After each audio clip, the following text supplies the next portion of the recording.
Hey, everybody, welcome back to In the Middle. I got my pinch of Coog and my coffee. So I am ready to go this morning. It is a beautiful sunny day here in Ohio, and I hope it is a beautiful morning for you guys as well. We are 13 days away from this election, guys, and I know I say it. I probably sound like a sore thumb. Is that the right? I don't even know if that's the right saying, but yeah, like this is a big one. This is a big election. Yes, there's a lot of consequences I think come out of this election. So make sure to do your civic duty and get out and vote. Man, my shirt's all jacked up, but I'm ready to go. So we're going to talk about a couple things today. And one thing that's been on my mind is I think there may be a bigger issue right now than the actual election, and it's not being talked about. And I'm going to get into that a little bit today. I'm going to try to. It's a difficult topic, but I'm going to try to do my best to explain it. But I think that this issue is bigger than the election, and that if it goes unchecked, and I think it's gone unchecked for the last 3.5, 4 years, uh, it could destroy America faster than Biden and Harris have tried to. So we got to talk about it. The rhetoric is heating up in the media, guys, as they see the Harris campaign starting to kind of implode a little bit. The rhetoric is getting crazier and crazier and crazier. So we're going to talk a little bit about that. And then what is up with Mark Cuban? Like, seriously, what is this guy? It's like, you know, is he just like an opportunistic loser? We're going to talk about him because he's been in the news lately. You know, he's staunchly supported Harris, and now he's saying that if elected, he would work in the Trump administration. I find that to be hilarious. So we're going to talk a little bit about that today. All that and more, guys, on today's show. But first, if you're hearing this show, whether you're on Apple or Spotify, please take a quick second. Just leave me a rating and review. It'll help push the show up in the algorithm so more people can find it. We can build this narrative and build this family together. And if you're catching it here on social media, because we do a live stream, currently it's just out on Facebook and YouTube. So if you want to watch the live stream, you can do so on Facebook and or YouTube. And if you're catching it there, please do the same thing. Right now, I'm just focused on trying to build the Apple Podcast Network. So if you guys are catching this on social media, do me a huge favor. Run over to Apple Podcasts or Spotify. Find the show in the middle. You can see the artwork right there. There we go. And leave a rating and review so that we can grow the show. And it would mean the world to me. I mean, even if there's things about the show you would like to see different, changed, whatever it may be, go over and leave me a review and rating. I would greatly appreciate it. Also, guys, my book, We the Puppets, is coming out Friday. It will be officially released on Friday. So I'm going to, yes, do some more plugging on this. I promise to try not to be too annoying, but you're going to see me talking about it a lot because that's what everybody does when they write a book and launch it and publish it. They want to sell copies of the book. I personally think, my book is a very good read. I really took the time to, write it in a way that is it's great for whatever side of the political spectrum you're on. It's great if you don't understand, some of these complex political problems or processes. I just kind of everybody that I had tests read it for me that gave me feedback said it is written in a way that I think anyone can understand it, and it is eye-opening. So I don't want to give too much away. I'm actually going to talk a little bit today. I'm using a section of the book to talk about this big issue that I think is even bigger than the election right now, but ties into the election. But anyway, it'd mean the world to me if on Friday you guys could go out and pick up a copy, your own copy of We the Puppets, the audience for the best illusion ever performed. It would mean the world to me. If you just want a regular, paperback or hard copy, you can just go to Amazon.com, search We the Puppets. It'll pop up. You can purchase it there. If you want an autographed copy with like a message to you in it, you can go to my website, justinstaten.com, and order it there. And if you just want a basic autograph copy, you can go follow me over on TikTok. There's a link right there in my profile on TikTok. You can click it, and every book that is sold on TikTok comes with the autograph in it. And yes, I do sit down and autograph all of them, or I will. It's not like I've sold a ton so far because we haven't officially launched it yet. But I will sign every single book. It's not like I had them printed that way, I promise. All right, so let's get on with it, guys. So this big issue that I want to talk about today, and I really do. I think it's bigger than the election itself. I do think whoever gets elected is going to have to solve this problem. So you got to be very careful for you undecided voters out there who you're going to choose to vote, because I believe one person has the ability, the wherewithal, and the knowledge to fix this issue that I'm going to talk about today on the show. And one, I believe, cannot fix this issue. As a matter of fact, I think they will make this issue worse because they have done so in the last 3.5 years. And I don't think you need to read between the lines too hard to figure out who I'm talking about. And this issue, guys, is, I think, the biggest threat right now to our country. And I'm gonna show you some charts on today's show, because it's a kind of a. I'm gonna do my very best to break this down, because it can seem complex. It can seem hard to understand. So I will do my very best to try to break this down into little pieces so that everybody understands what I'm talking about. And what I think is the biggest threat right now to the United States of America is our national debt. And there's a few reasons why. I think that right now we're on a track that if we don't stop spending money and we don't stop borrowing money, our debt service is going to get to a point that is unsustainable. And when that happens, my concern is that the United States of America, the government, will manufacture a crisis in order to wipe out some of these debt payments, to push interest rates back down. And right now, first time in a long time, we're in a catch-22 in America with our debt and our interest rates, because we printed so much money, and we printed more money than the available goods and services that we are producing here in this country, and that we're importing into this country. We have seen record levels of inflation. So we've printed a bunch of money. Inflation keeps going up and up and up.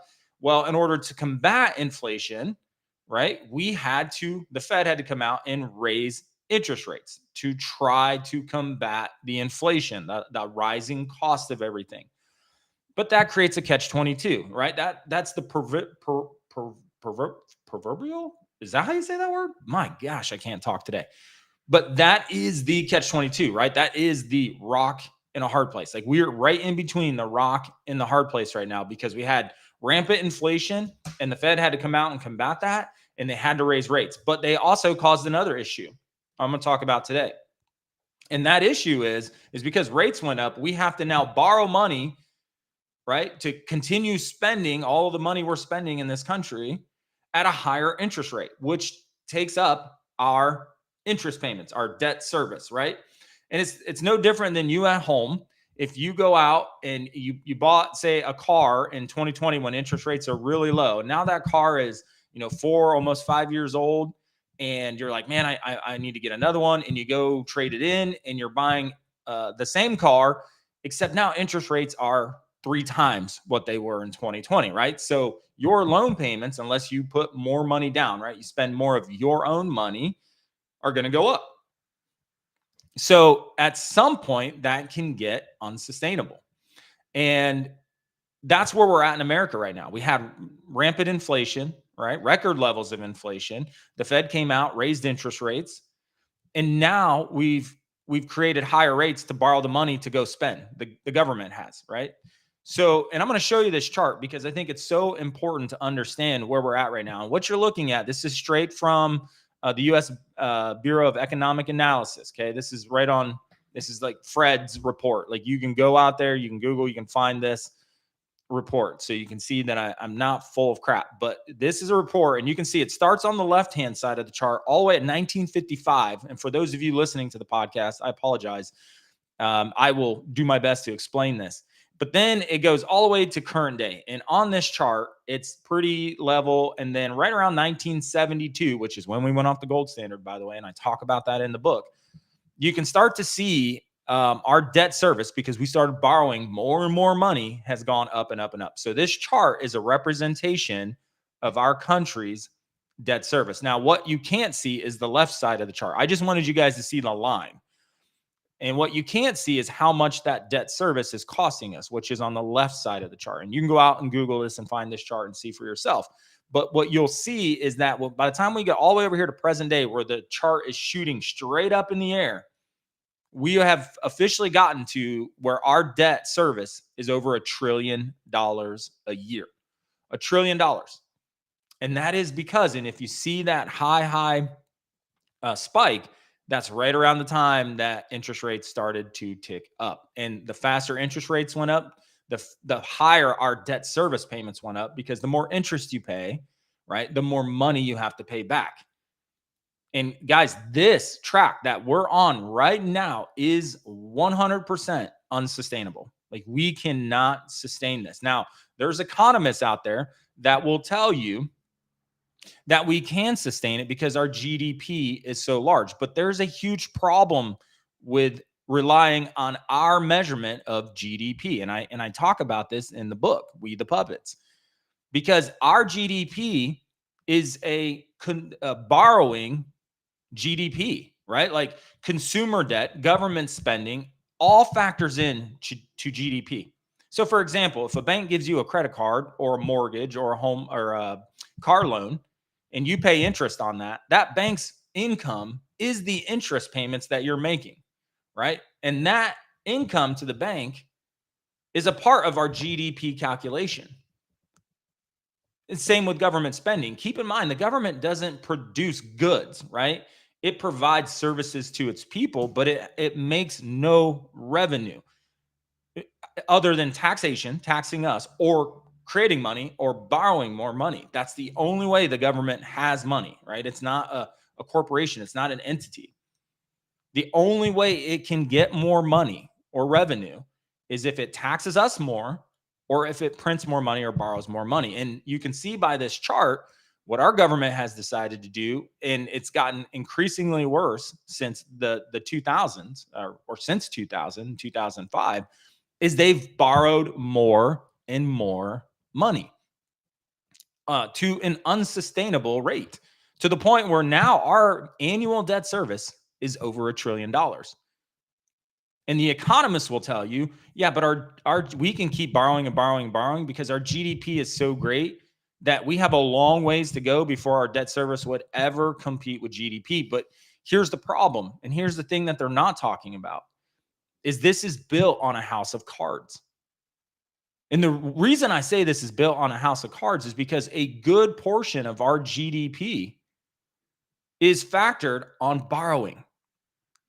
And we have a debt-driven economy, guys. And that is a problem. It's unsustainable.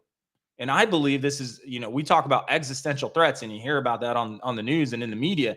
I genuinely believe right now, regardless of who wins the election, and I hope it's Trump, because I think he's the only one that can legitimately fix this, that he's the only one that has the wherewithal to understand this complexity of a debt-driven economy and how we need to start rolling that back. And he's already talking about this when he talks about, putting tariffs on, China and American companies that send their manufacturing overseas, because he understands that if the economy is driven by debt instead of production, right? Because a good, healthy economy is driven by actual production, genuine production, meaning we are creating goods and services.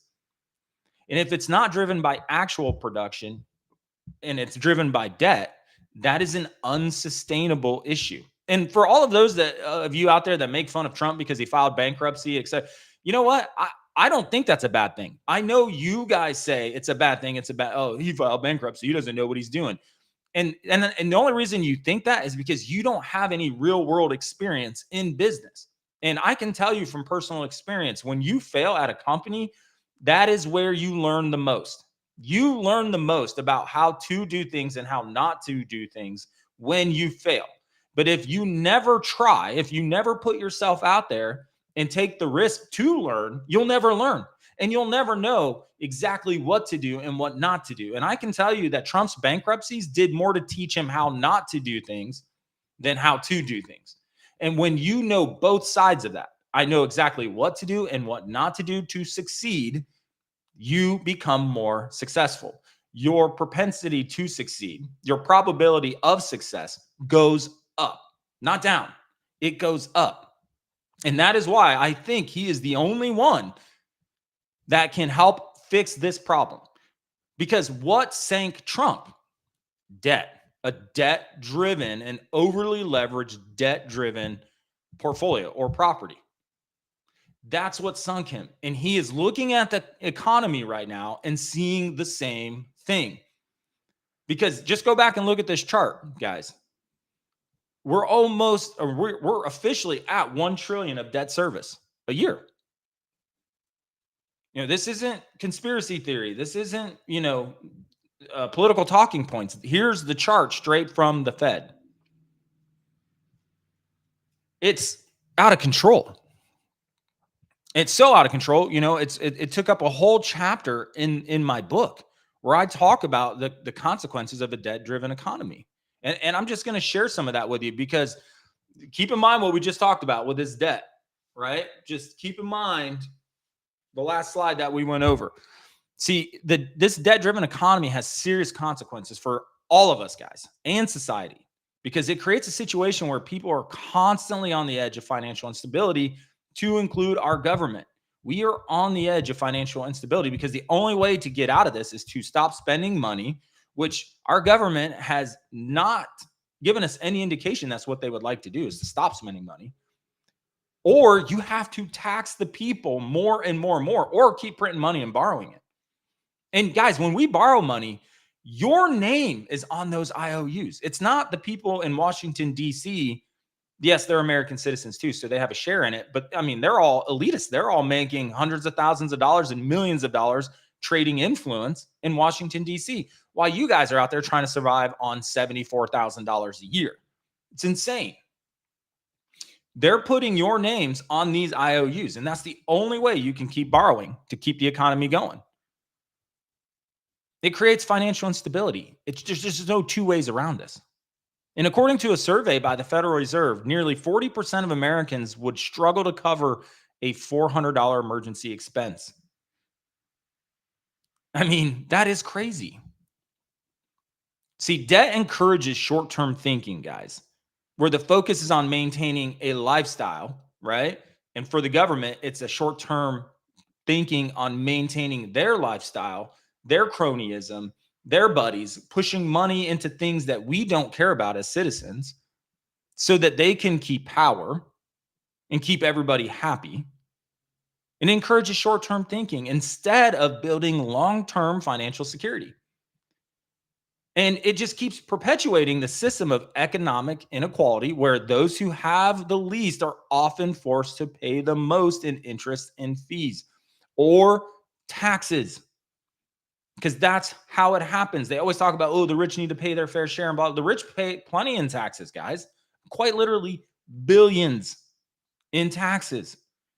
What really happens is we, the middle class, end up covering the bill, because the taxes and the fees and everything, the consumption amount of the just sheer quantity of consumption that the middle class does pays the way. It pays for everything.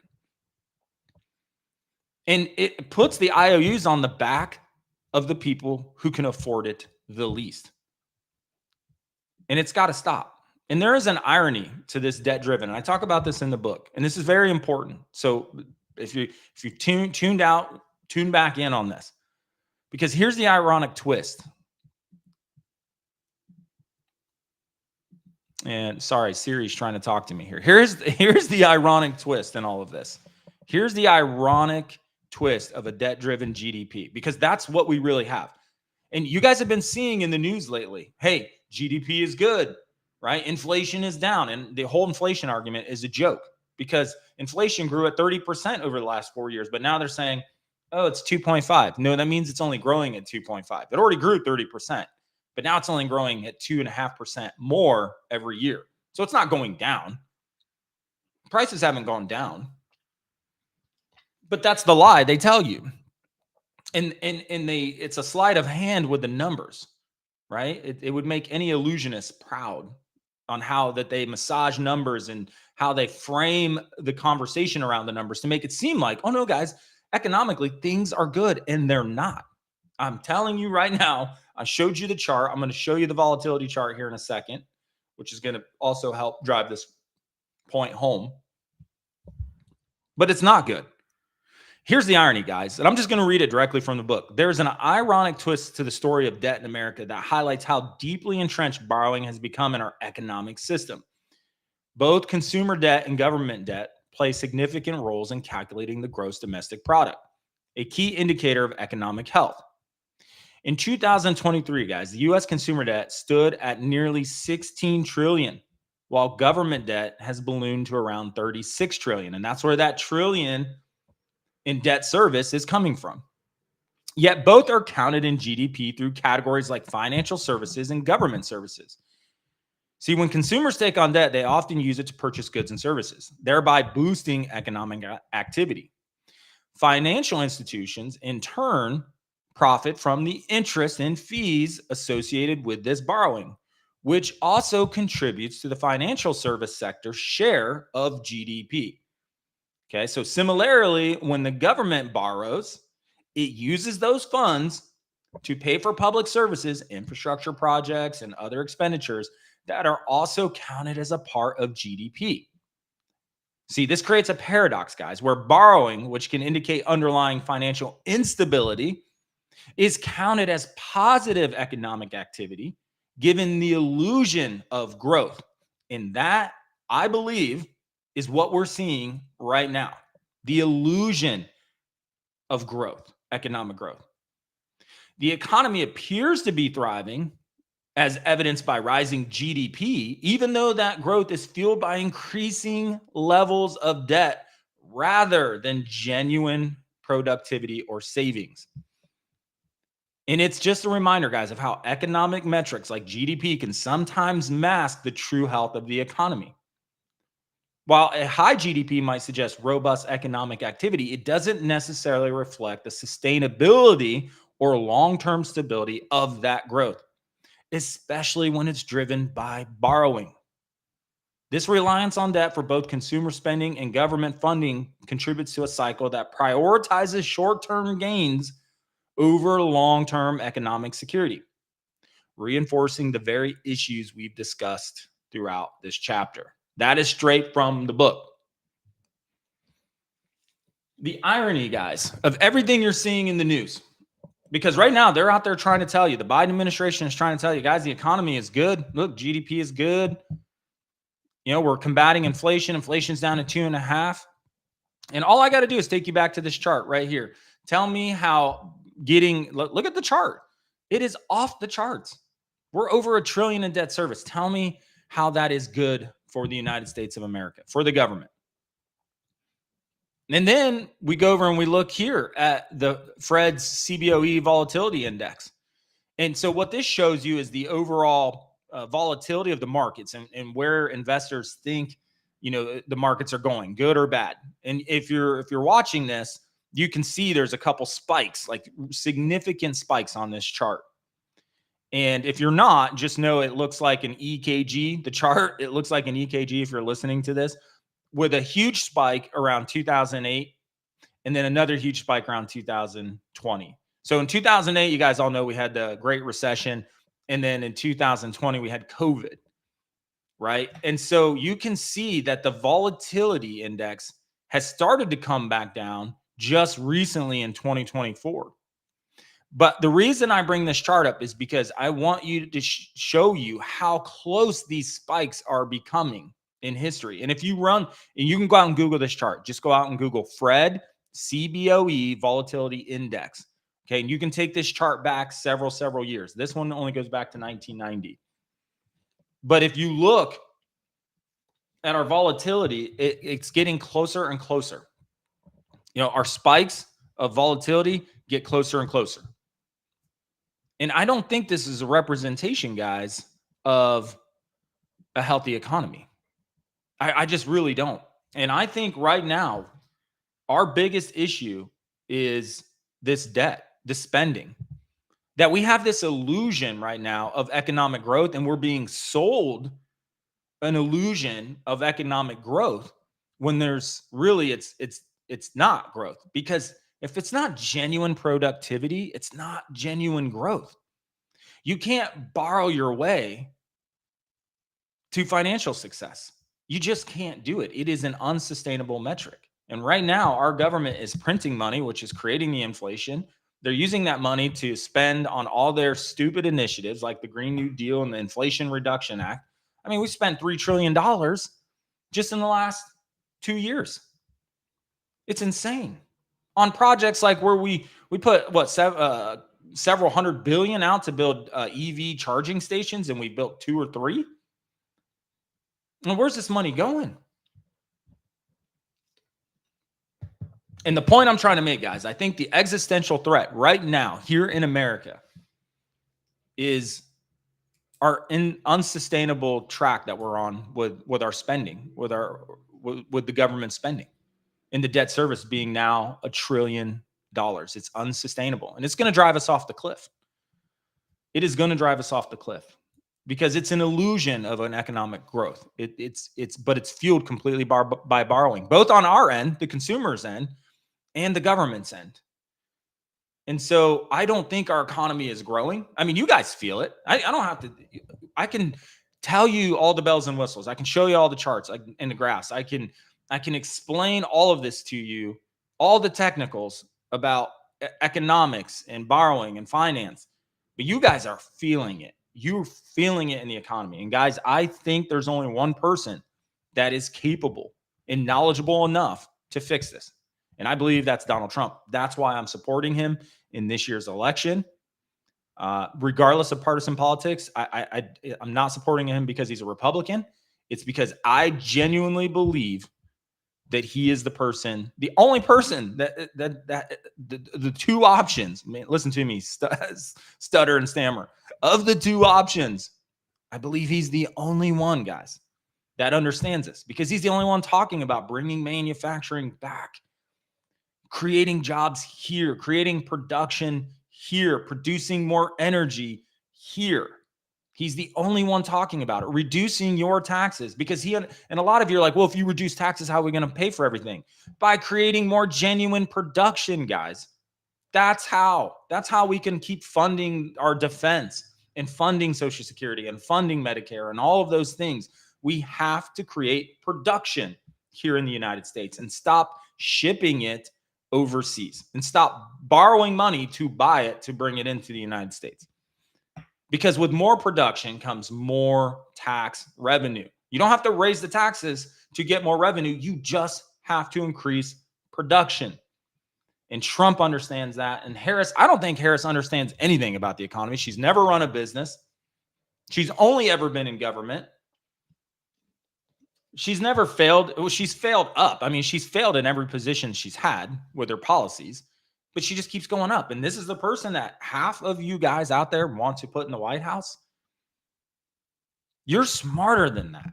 I know you're smarter than that. And I know those of you that don't want to vote for Orange Man because Orange Man bad, you're actually smarter than that. And I know you are. And guys, I'm telling you, if Kamala Harris gets in the White House, all bets are off. There will be calamity in the markets. Our economy will go into the crapper. It will get worse because she has no clue what she's doing. And the people around her, the people that'll be pulling the strings, because it's not her, guys, just like it wasn't Biden, it's not her. They also don't know what they're doing. I mean, I think they do, but what they don't want to do is have a prosperous America. And they've made that obvious with their policy decisions. And I know you guys are smarter than that. All right, guys, let's move on. I want to talk about real quick this rhetoric that's heating up in the media. It is a fever pitch. And I think over the next 14 days, it's going to get worse. You're going to hear the craziest of crazy allegations and comments about Trump and how he's Hitler and on and on and on. It's going to be a fever pitch because they see Harris's campaign completely imploding, It is failing on every level. And so the media is going to step in and try to help out any way they can. They're going to demagogue Trump. Trump's Hitler. Trump's Mussolini. Trump is going to be a dictator. Trump is going to round American citizens up and throw them in prison. He's, going to take away your rights, on and on and on. That rhetoric is going to be at a fever pitch over the next 14 days. And so I just kind of wanted to show you guys, like, let's just take a listen to this. Like, it has gotten absolutely insane. Going to be dictator on day one. Mm-hmm. I mean, look up the definition of fascism, the characteristics of a dictator, an authoritarian. I mean, General Milley said it himself, but Trump, again, reinforced it himself. So I don't think it's overstating. This is stuff from the 1930s. This is Hitler stuff. Yes, he is an authoritarian figure. General Mark Milley was quoted saying Donald Trump is fascist to the core. What is driving Harris to support this language publicly? I mean, it's the truth. It's what people believe. And I think that she wants the American people to really take a hard look at who she is running against and who could be the president and in charge of the nuclear codes. Yeah, I mean, he's a feral guy. Like, he's a very animalistic human being. I think this one is, don't risk it with this. This is dangerous talk. This is the talk of dictators.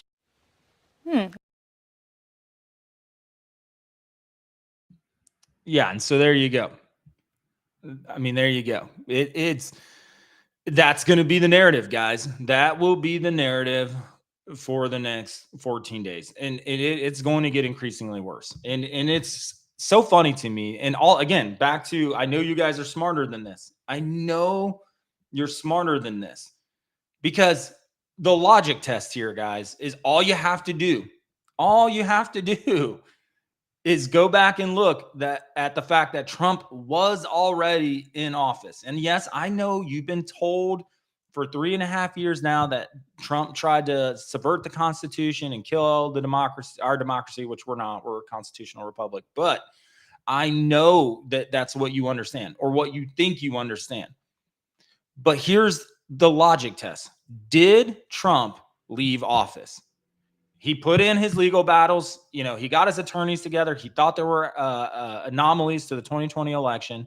He pulled his attorneys together and all of his advisors and said, go out and see if this is true, because I think it was stolen. I think they rigged the election, yada, yada, yada. And they went out and fought the fight.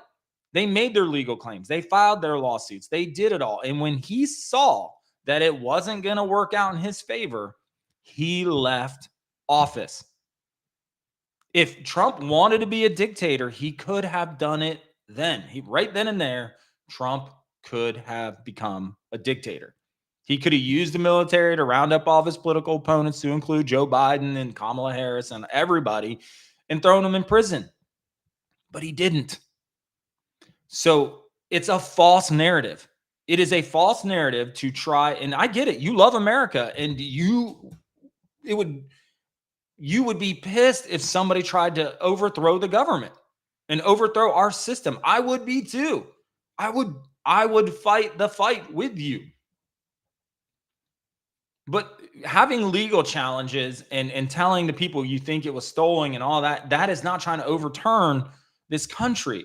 And what happened on January 6th at the Capitol, I think the history books will get it right. And I think all the truth is going to come out, that there were hundreds of agitators and government informants in that crowd that pushed the crowd to get ramped up. And they're the ones that started breaking the lines. They're the ones that started getting violent with security that day. They're the ones who broke in the doors and encouraged people to go in, because the video evidence is out there. The video evidence is out there. That wasn't Trump, guys. And my question to you is, if the truth comes out, and it's proven that the agitators were all informants of the federal government, are you going to change your mind?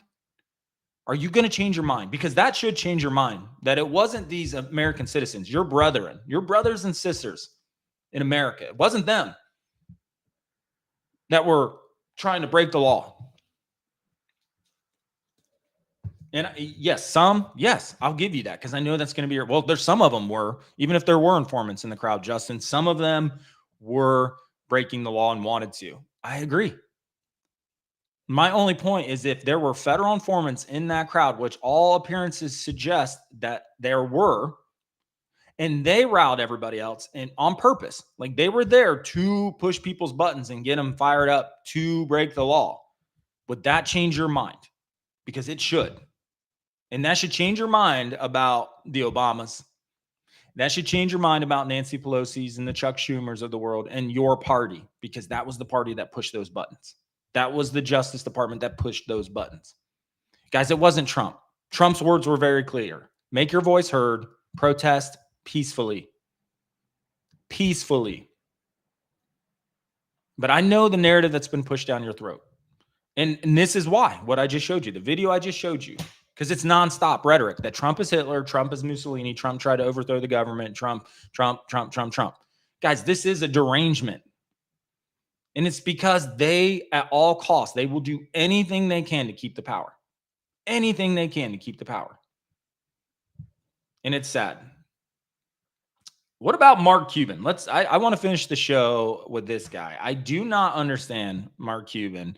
Mark Cuban, for those of you that don't know, has literally been campaigning for a long time for Kamala Harris and talking about how Trump is bad, Trump's an idiot, Trump's all these things. I mean, he has said just about everything imaginable about Trump, everything bad imaginable about Trump. And he has made it very clear how he feels about Donald Trump. He has made it very clear that he supports Kamala Harris. He's made it very clear that her policies, even though her policies were literally plagiarized from Joe Biden and Donald Trump, because she has no policies of her own. Guys, she's a puppet. She's a damn puppet. She's a puppet, okay? She has no policies of her own. But Mark Cuban said, you know, her policies are better. I support her. I think she's better for the economy. I think she's better for all this stuff. And he went out on the campaign trail for her. And it has not gone well. Like this guy, like he's literally spent time now out on the campaign trail stumping for Harris, you know, trying to sell Harris.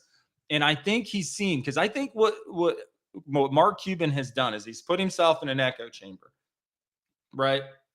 With a bunch of yes men all around him. And those yes men that he put around him had a political leaning. And I think it's made Mark think a certain way. Then he gets out on the campaign trail and he's starting to meet real people from all around the country who are like asking serious, significant questions about this election and Harris. And he's realizing I can't sell these policies, because recently Mark Cuban has said that he is now going, or is willing to support Donald Trump and work in his administration if he were to be elected president. And it's like, are you serious? You can't be serious. And it just makes you wonder about somebody's character. And it's all over Twitter. I mean, he said it on an interview recently that, you know, he would work in a Trump administration if asked, because, and his quote is, because I'm America first. Well, if you're America first and you really understand that, because he's seeing it now, that Harris's policies just don't work and you can't even sell them out on the campaign trail, then wouldn't that be a good indication that America first would be supporting the guy who is saying, I want to put America first? Like, does anybody else not see the irony of Mark Cuban's statement that I'm America first? Because that's Trump's whole campaign slogan. Make America great again. America before the rest of the world. The citizens of this country need to take precedence and priority over everyone else in the world. And so Mark Cuban, I think, just got out there and literally could not sell Kamala Harris's policies. Couldn't do it. He's seeing more and more that, man, these policies are just not sellable. She's not sellable. She's not America first.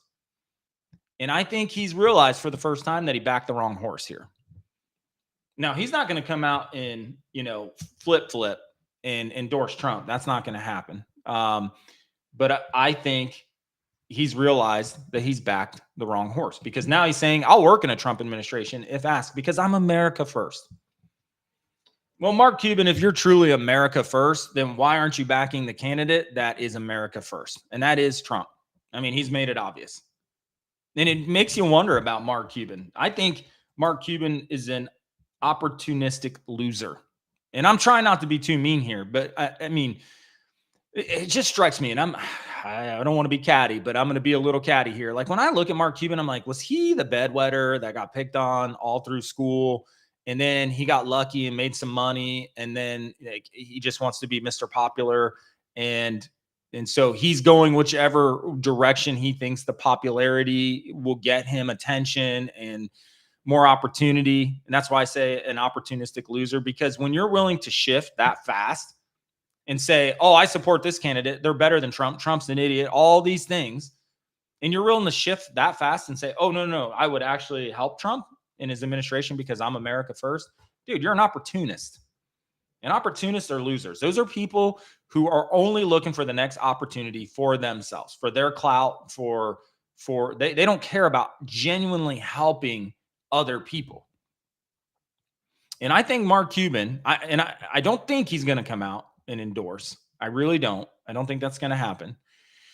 But my recommendation to Mark Cuban, if he wants to save like face here and he wants to not look like a complete opportunistic loser, I think he should bring a little bit more substance to his support of Donald Trump. I think he should literally say, after going out on the stump and meeting real people from around the country, I unfortunately or fortunately changed my mind. I do think Trump is the person because he's America first and I'm America first.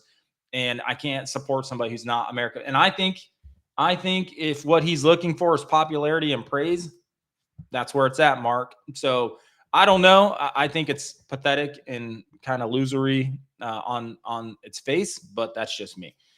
All right, guys. Well, hey, I am going to wrap it up for today. I really appreciate you guys coming along, and for everybody downloading over on Apple Podcasts, I really appreciate you guys. Please make sure to leave me a rating and review so that I know what to do to make the show better, and it'll move it up in the algorithm so that other people can find the show.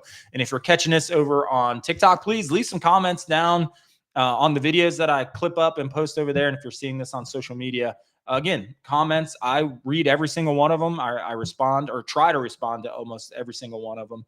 But yeah, leave me comments if you're seeing this on social media. Also, if you're seeing it on social media, guys, go over to Apple Podcasts because I'm just trying to grow the platform over there, get up in the algorithm so more people who are driving to work and whatever can listen to the show. But go over to Apple Podcasts, leave a rating and review. It really helps get it up in the rankings. And don't forget, guys, Friday, the book, We the Puppets, the audience for the best illusion ever performed, is officially launched.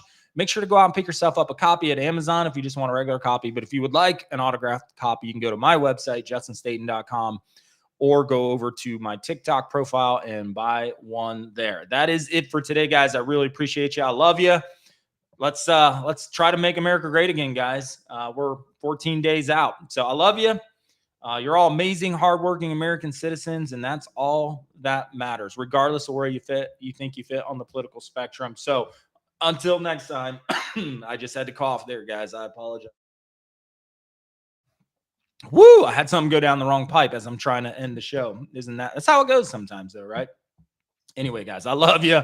Until next time, guys, stay informed, stay strong, and stay in the